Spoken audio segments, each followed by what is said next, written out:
Go. We're here! Nandito na kami sa Florida, friends. Kami ay maggagala. Kaninang umaga dumating kami dito sa Florida. Dumaan lang kami sa Jollibee para mag-almusal. Sa hotel, natulog lang kami, nagtulog. So, si Lu kasi pinaka natulog sa biyahe. Kaya pagdating sa hotel, di siya natulog. Kaming lahat tulog. Pero, nung nagising yung daddy niya, niyaya niya. So, they swim for like an hour. Itong magtatay. Kaming tatlo, natutulog lang. Anyway, so, nandito kami sa Daytona, Florida. Really to visit my friend, my Russian friend. Dadalawin namin sila. Meron siyang newborn baby, 1 month old. So, hindi kami para lumabas. Dadalawin lang namin sila sa bahay nila. Dalawa na yung baby niya. So, friend ko to from Vietnam. Siya yung roommate ko nung nagtuturo ako sa Vietnam. So, dinalaw din naman nila kami sa North Carolina dati. So, ngayon kami naman ang dadalaw. That's tonight. That's for dinner na. And then tomorrow, all day, we're just gonna enjoy the Daytona, Florida beach, that side. Ayan. And then, magpe-prepare na kami for our 8 days cruise. Yung main event talaga yung cruise. Pero dahil manggagaling kami sa Florida, might as well dalawin na namin yung aking friend na nandito. Actually, pareho yan eh. So, parang gusto namin siya dalawin. Tapos sabi ko, gusto din namin mag-cruise. Pero dati, pag nagko-cruise kami, nanggagaling lang sa South Carolina. So, ayaw namin bumiyahe all the way to Florida para mag-cruise. So, sabi ko, okay, parang okay lang naman na mag-Florida tayo. Kasi at least madadalaw natin yung friend ko na Russian. So, ito na. Nandito na kami. Yan. So, we'll enjoy this. Makikikain muna kami ng dinner.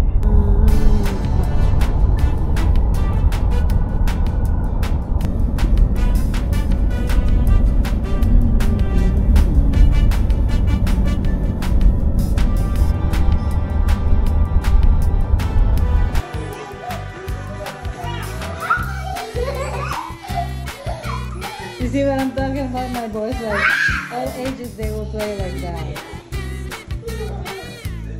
Yeah, make something different than you do.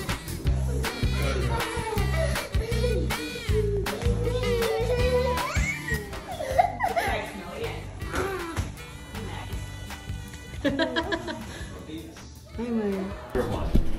We're gonna go eat breakfast. I thought it's number 3. One.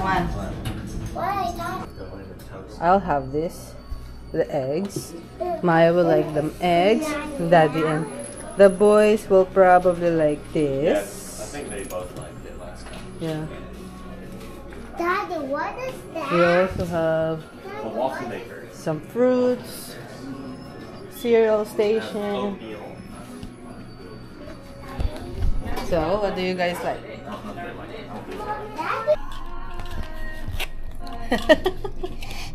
Aching! Achung! Aching!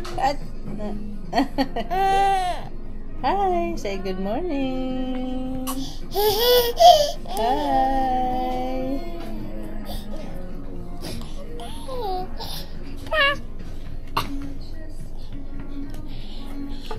Tantra, you ate the dry tangs, mine. Having breakfast. I want Right, eggs and omelette. Ay naku, Maya. Ay naku. Ay naku. Ay naku. Okay, I'll help you. I'll feed you too.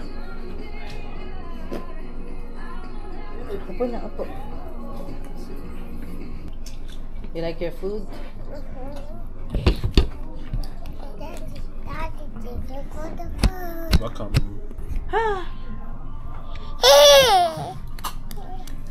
Palakpakan! Palakpakan! Yay! No, don't let me. I'm glad they have good breakfast. But no rice. We just do that. I'm ready to go out. I just wanna see! The wind is kind of cold. You can just, like, if you want to see the beach, you just want to. But you said it's warm. The water is You warm. wait, you probably want to wait till the sun hits it more. Yeah. How about... I wanna just see. So it's bar, but I don't... Smell the seawater, right? Yeah. I can smell. Much the oceans. Oh, nice! See, there's a lot of area to play now. So you go that way, right? When you go to the... Yeah. All the way over there. Kahapon nandito na yung tubig halos eh. Wala silang malaro na sand. But today they have more space to play the sand. I can smell the water. Beach! Water. Kinain niya yung sand. Maya, try to taste the sand.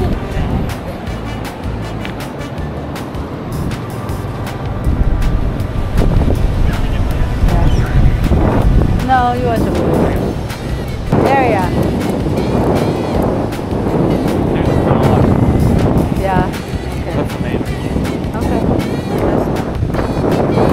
Fine.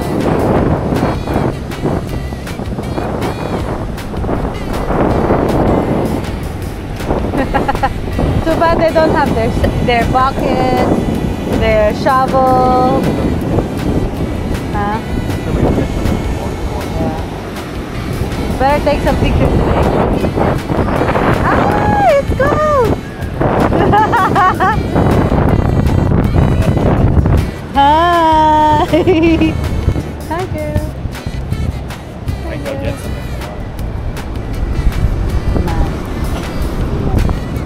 Whoa, run!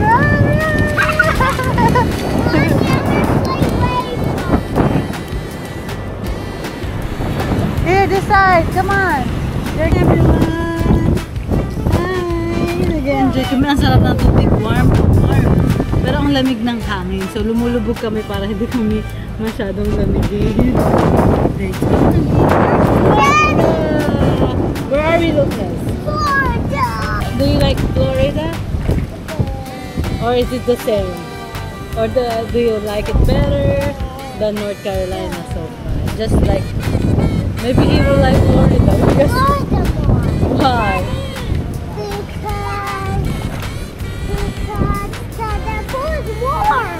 The pool is warm. He said he liked Florida because the pool is warm.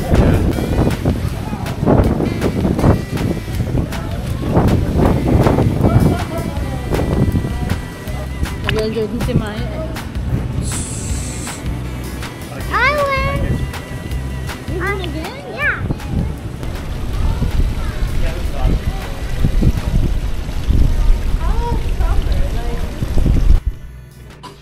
Tapos na kaming mag-liwa-liwa sa pool. Back to the hotel room na kami. Tingnan niyo naman, ang taray. Oh. Hello, Laureline. Hilton Honor Member.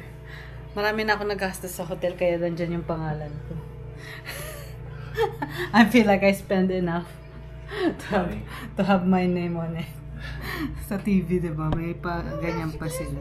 Yung tira namin na lunch kahapon na Jollibee, ito yung tira namin lunch.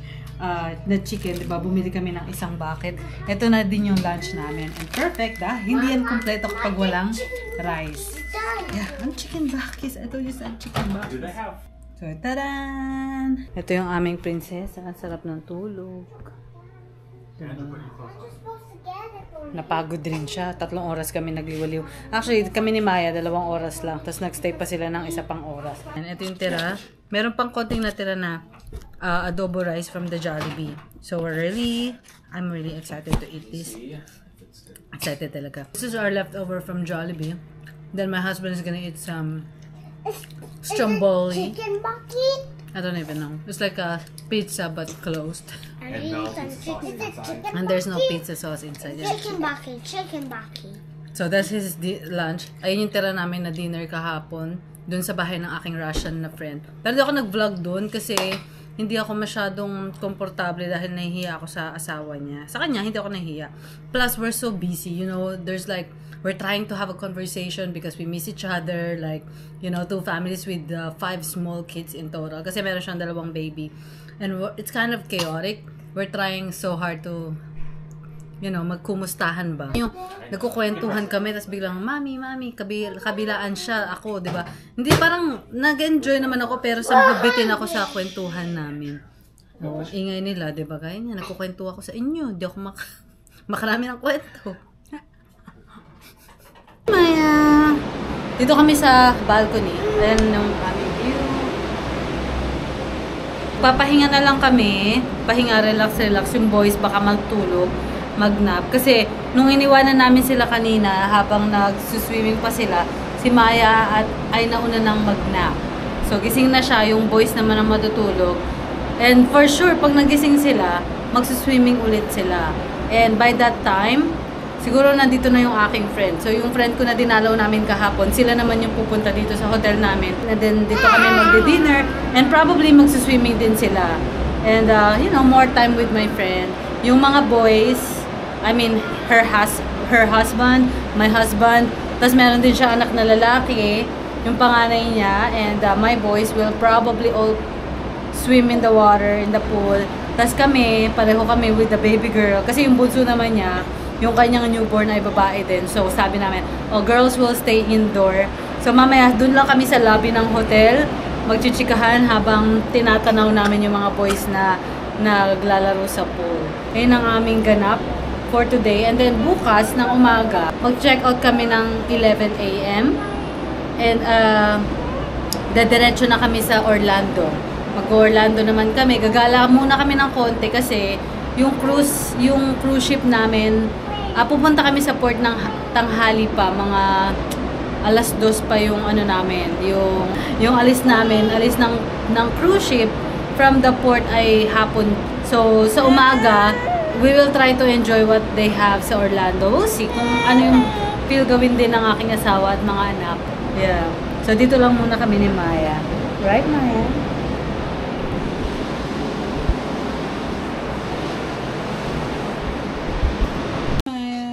But when? She's dancing. When? Now. They're on the way now. Now? That's sorry. That's the Boys, say hi. Hey, Lucas. Hello. Maya sleeping. Yeah, she is.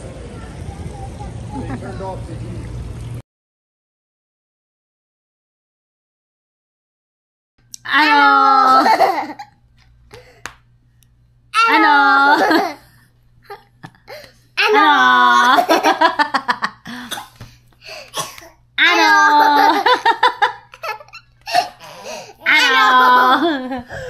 Ano? Ano? Uwi na tayo. Hi everybody. Maya is so used to like saying hi to the camera. Hi everybody. That's her first word. Hi everybody. She's trying to say everybody, but. Are you gonna be a vlogger? Yeah. This is our third day in Daytona, Florida, and we're gonna leave today. Oh, okay. So, ito nagbe-breakfast kami. Sa baba kami nag-breakfast kanina, kaya lang, hindi ako masyadong masaya sa almusal. Walang kanin, walang masyadong options for me. They only have like bread and what else do they have? Like sausage and potato. So, to me, it's not enough. Or it's not, I don't know. Hindi siya feeling for me. So, eto yung leftover namin na spaghetti ang aking i-almusal. Yeah, and also, ang daming tao sa baba. Kaya, alam niyo naman pag may mga bata, medyo malikot, maingay. So, sabi ko, sa taas na tayo magtapos ng almusal. So, yan, si Lucas, kumakain pa siya ng apple and cereal. Nagdala siya ng apple and cereal. And you pick the cereal. Oh, he picked the cereal. Okay. So, ito yung room namin ng 2 gabi.